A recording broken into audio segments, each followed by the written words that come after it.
حضرت ابو ہریرہ رضی اللہ تعالی عنہ فرماتے ہیں کہ ایک مرتبہ ایک مجلس میں رسول اللہ صلی اللہ علیہ وسلم کچھ بیان فرما رہے تھے۔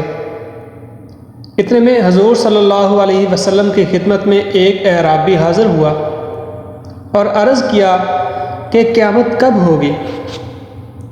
آپ صلی اللہ علیہ وسلم بدستور حدیث بیان فرماتے رہے۔ آپ نے بات روک کر اس کا جواب نہیں دیا۔ آخر کار جب حضور صلی اللہ علیہ وسلم حدیث بیان فرما چکے تو ارشاد فرمایا، قیامت کو دریافت کرنے والا کہاں ہے؟ اعرابی بولا، یا رسول اللہ حاضر ہوں۔ آپ نے فرمایا، جس وقت امانت ضائع ہونے لگے تو قیامت کا انتظار کرو۔ اعرابی نے عرض کیا، یا رسول اللہ صلی اللہ علیہ وسلم، امانت کا ضائع ہونا کیسا ہے؟